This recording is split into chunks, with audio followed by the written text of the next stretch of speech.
हीरामन आज सुबह से 3 बार लदनी लादकर स्टेशन आ चुका है। आज न जाने क्यों उसको अपनी भौजाई की याद आ रही है। धुनीराम ने कुछ कह तो नहीं दिया है बुखार के झोंक में। यही कितना अटर पटर पक रहा था। गुल बदन तख्त हजारा लहसनवा मौज में है। दिन भर हीरा भाई को देखता होगा। कल कह रहा था हीरामन मालिक तुम्हारे अकबाल से खूब मौज में हूँ। हीराबाई की साड़ी धोने के बाद कठौते का पानी अत्तर गुलाब को जाता है।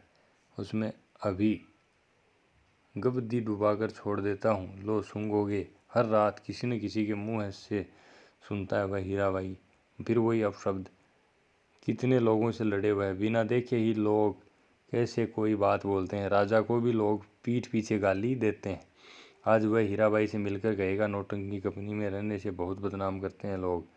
सर्कस कंपनी में क्यों नहीं काम करती। सबके सामने नाचती है। हीरामन का कलेजा दब दब जलता रहता है उस समय। सर्कस कंपनी में बाघ को नचाएगी। बाघ के पास जाने की हिम्मत कौन करेगा। सुरक्षित रहेगी हीराबाई। किधर की गाड़ी आ रही है। हीरामन भाई लाल मोहर की बोली सुनकर हीरामन ने गर्दन मोड़कर देखा। क्या लाद कर लाया है। तुमको ढूंढ रही है हीराबाई। स्टेशन पर जा रही है। एक ही सांस में सुना गया लाल मोहर की गाड़ी पर ही आई है मेले में। जा रही है कहाँ। रेलगाड़ी से जा रही है। हीरामन ने गाड़ी खोल दी।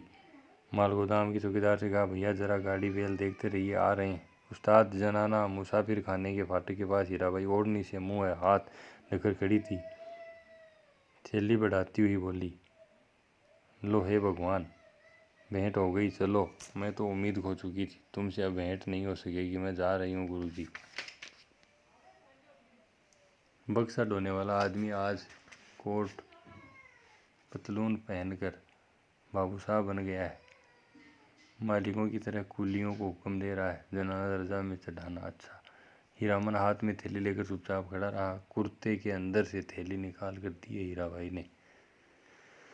चिड़िया की देह की तरह गर्म है थैली। गाड़ी आ रही है। बक्सा ढोने वाले ने मुंह बनाते हुए हीराबाई की ओर देखा। उसके चेहरे का भाव स्पष्ट। इतना ज़्यादा क्या है। हीराबाई चंचल हो गई। बोली हीरामन इधर आओ अंदर। मैं फिर लौट कर जा रही हूँ मथुरा मोहन कंपनी में। अपने देश की कंपनी है। बनेली मेला आओगे न। हीराबाई ने हीरामन के कंधे पर हाथ रखा। इस बार दाहिने कंधे पर। फिर अपनी थैली से रुपए निकालते हुए बोली एक गरम चादर खरीद लेना।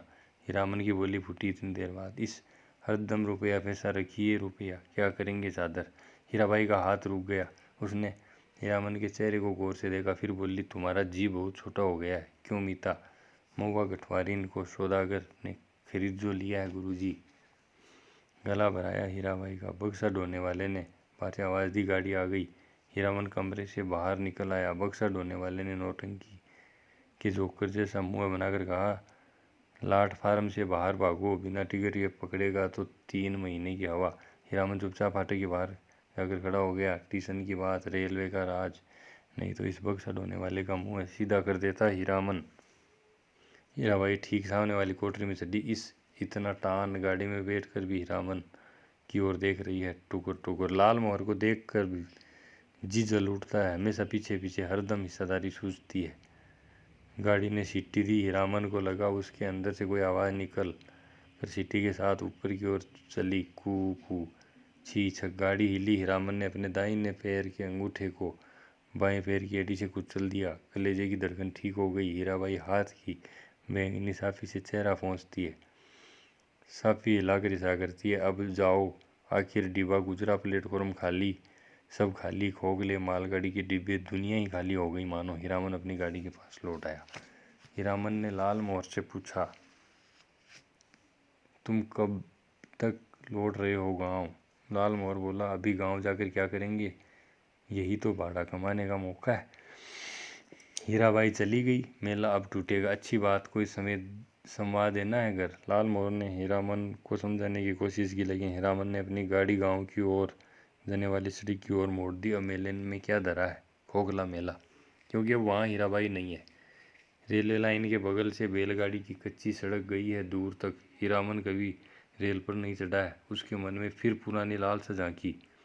रेलगाड़ी पर सवार होकर गीत गाते हुए जगन्नाथ धाम जाने की लालसा। उलटकर अपने खाली टपर की ओर देखने की हिम्मत नहीं होती है। पीठ में आज भी गुदगुदी लगती है। आज भी रह रहकर चंपा का फूल खिल उठता है उसकी गाड़ी में। एक गीत की टूटी कड़ी पर नगाड़े का ताल कट जाता है बार बार। उसने उलट कर देखा, बोरे भी नहीं, बांस भी नहीं, बाग भी नहीं, परी देवी, मीता, हीरा देवी, महुआ गठवारी, कोई नहीं। मरे हुए मूर्तों की गूंगी आवाज़ें मुखरों नचाती हैं। हीरामन के होठ हिल रहे हैं, शायद वह तीसरी कसम खा रहा है, कंपनी की औरत की लदनी। हीरामन ने, मतलब दो तो पहले खा ली थी उसने। हीरामन ने हठात अपने दोनों बैलों की झिड़की दी, दुआली से मारते हुए बोला, रेलवे लाइन की ओर उलट उलट कर क्या देखते हो। दोनों बैलों ने कदम खोलकर चाल पकड़ी। हीरामन गुनगुनाने लगा, अजी हाँ, मारे गए गुलफाम।